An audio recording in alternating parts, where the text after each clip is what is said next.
అందరికీ నమస్కారం. Welcome to news local. BR Ambedkar Konaseema జిల్లా ద్రాక్షారామంలో గల అన్నపూర్ణ ఫంక్షన్ హాల్ నందు ఆదివారం ఆంధ్రప్రదేశ్ రాష్ట్ర స్థాయి వైకాపా ప్రముఖ కాపు సామాజిక నాయకులు కలయికకు వేదికైంది. ఎమ్మెల్సీ తోట త్రిమూర్తుల ఆధ్వర్యంలో నిర్వహించిన కాపు సామాజిక వర్గాల ఆత్మీయ కలయికకు శాసన మండలి ప్రతిపక్ష నాయకుడు బొత్స సత్యనారాయణ ముఖ్య అతిథిగా హాజరయ్యారు. ఈ సమావేశంలో ప్రస్తుతం అస్వస్థతకు గురై హైదరాబాద్ లో చికిత్స పొందుతున్న ప్రముఖ కాపు ఉద్యమ నేత ముద్రగడ పద్మనాభం ఆరోగ్యం మెరుగుపడాలని, ఎన్డీఏ కూటమి ప్రభుత్వం అధికారం చేపట్టిన 2 ఏండ్ల నిలిచిపోయిన కాపు నేస్తం కాపు కార్పొరేషన్ రుణాలకు వెంటనే నిధులు మంజూరు చేయాలని, 3వ తీర్మానంగా ఇటీవల కృష్ణలంక పోలీస్ స్టేషన్ లో కనిపించకుండా పోయిన సాయి కృష్ణ కుటుంబానికి కాపు సామాజిక వర్గం అండగా ఉంటుందని తీర్మానాలు చేశారు. ఎన్డీఏ కూటమి పాలనలో కాపు సామాజిక వర్గీయులకు ఎవరికి అన్యాయం జరిగినా వారికి బాసటగా ఉంటామన్నారు. ఎమ్మెల్సీ తోట త్రిమూర్తులు ఆధ్వర్యంలో జరిగిన ఈ కార్యక్రమంలో మాజీ మంత్రులు అంబటి రాంబాబు, పేర్ని నాని, డువాడ అమర్నాథ్, కొట్టు సత్యనారాయణ, దామిశెట్టి రాజా, తోట నరసింహం, వంగ గీతా విశ్వనాథ్, మాజీ ఎమ్మెల్యే జక్కంపూడి రాజా, జక్కంపూడి విజయలక్ష్మి తదితర వైసీపీ కాపు సామాజిక వర్గీయులు పాల్గొన్నారు.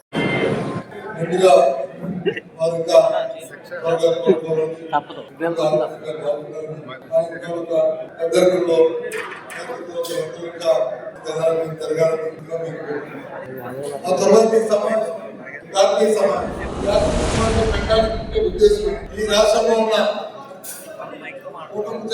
ప్రభుత్వంలో చేస్తున్న ఆవిష్కారం, ప్రభుత్వం చేస్తున్న అందులో కాపు కులానికి సంబంధించి కాపు తెలగా మహిళా మండలి, అందరూ కాపు తోపు కాపు మొత్తం ఈ కులాలందరికీ అందరూ సమీపంగా ఉన్న ఈ సంఘటనలో వారినే చూపెడుతున్న వివక్షత, వారినే చూపెడుతున్న రాష్ట్రం సంఘటనల పట్ల ఒక ధైర్యాన్ని కల్పించాలి, ఒక స్థైర్యాన్ని కల్పించాలి.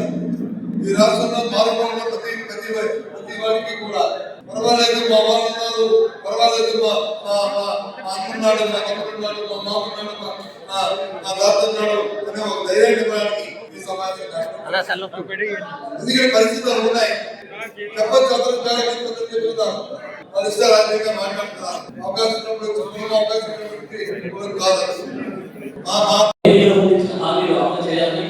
కాపు కార్పొరేషన్ గత 2 సంవత్సరాల నుంచి నిధులు విడుదల చేయకపోవడాన్ని తీవ్రంగా ఖండిస్తున్నామని తెలియజేస్తున్నాం. తక్షణమే కాపులకు ఇవ్వాల్సిన నిధులను బాకీలతో సహా విడుదల చేయాలని డిమాండ్ చేస్తున్నాం. గత వైఎస్ఆర్ ప్రభుత్వం కాపు మహిళా సోదరీమణులకు కాపు నేస్తం కింద సుమారు 2,000 కోట్ల పైసలు మొత్తాన్ని ప్రతి ఏటా అకౌంట్ లో వేసిన విషయం మీకు తెలుసు. ఈ ప్రభుత్వంలో మహిళలకు తీవ్రమైన అన్యాయం జరుగుతుంది.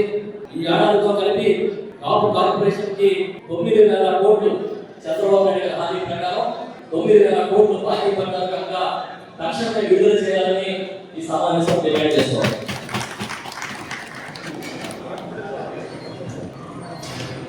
కృష్ణ అనే గాలి సాయి కృష్ణ అనే యువకుని అతి కిరాతకంగా పోలీసులు చంపేశారని, కనీసం 3 మంది హృదయ విధానంగా తల్లి వారి కుటుంబ సభ్యులు కాళ్ళవేళ పడిన సంఘటన.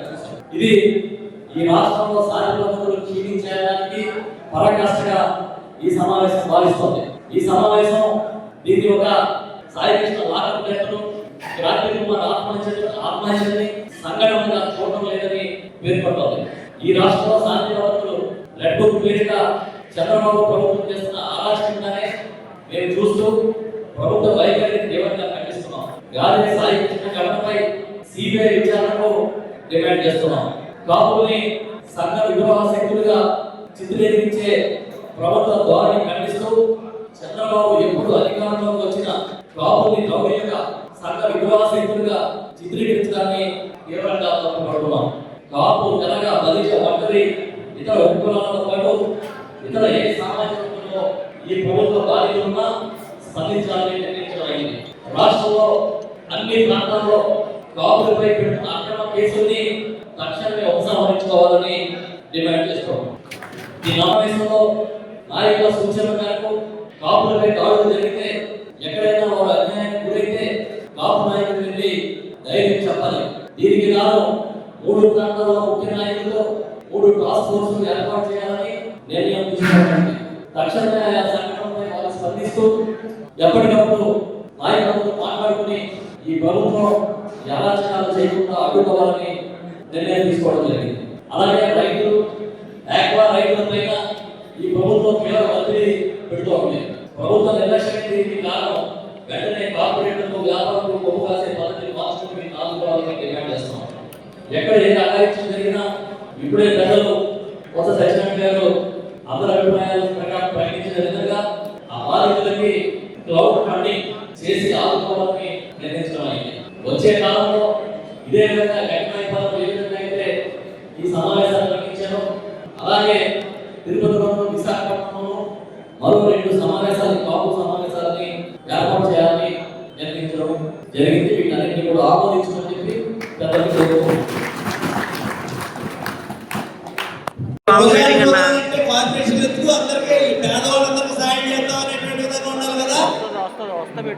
ఇది కాదు, ఈ వారికి అక్క లేకపోయినప్పటికీ మాకు ఈ సామాజిక వర్గం యొక్క బాధ్యతలో మేము చాలా వరకు ఇప్పటికే ఎవరికి ఎప్పుడు ఏ కష్టం వచ్చినప్పటికీ కూడా ఎవరికైనా సహాయం చేస్తున్నాం. అందులో కాపు సామాజిక వర్గానికి ఎక్కడైనా అన్యాయం జరిగితే మాత్రం ఈ రాష్ట్రంలో ఎక్కడ జరిగినా ప్రకటిస్తున్నాం. భవిష్యత్తులో కూడా ఇటువంటి ఇబ్బందులు కలిగినటువంటి ప్రతి వారికి కూడా ఈ వేదిక సహకారంగా ఉంటుందనేటువంటి పెద్దలు చెప్పడం జరిగింది. ఎప్పుడు మీకు ఎవరికే కష్టం ఉంటామని చెప్పడం జరిగింది. ఈరోజు ఈ రాజకీయ పార్టీ అనేటువంటి వైఎస్ఆర్ రాజకీయ పార్టీ అనేటువంటి భవిష్యత్తు కానీ అన్యాయాలు కానీ వీటన్నిటినీ కూడా ఎప్పటికప్పుడు ప్రజల దగ్గర నుంచి వచ్చినటువంటి ఇబ్బందులు, ప్రజల సమస్యలు వీటన్నిటినీ కూడా ఎప్పటికప్పుడు ఖండిస్తూ ప్రజల పక్షాన్ని నిలబడటం కోసం ఏర్పాటు చేసినటువంటి సమావేశానికి ఈ ప్రభుత్వానికి ఖచ్చితంగా మా డిమాండ్స్ ఏవైతే ఉన్నాయో కొన్ని డిమాండ్స్ రేపు నిలబడి మాట్లాడతారు. మీ ప్రభుత్వంలో ఏం చేశారు, మీ ప్రభుత్వంలో ఏం చేశారు అని అడుగుతారు. ఫలితాలు అనేటువంటి చూసాం, చాలా వరకు చేసాం. భవిష్యత్తులో మీరు భయంకరమైనటువంటి మాకంటే ఎక్కువగా ఉన్నటువంటి దుర్మార్గమైనటువంటి పరిస్థితుల్లో మీరు వెళ్తారనేటువంటి ఈ రాష్ట్రంలో జరుగుతున్నటువంటి పరిణామాలు చూస్తున్నాం. ఖచ్చితంగా ఈ రాష్ట్రంలో ఉన్నటువంటి సమాజ వర్గానికి అండ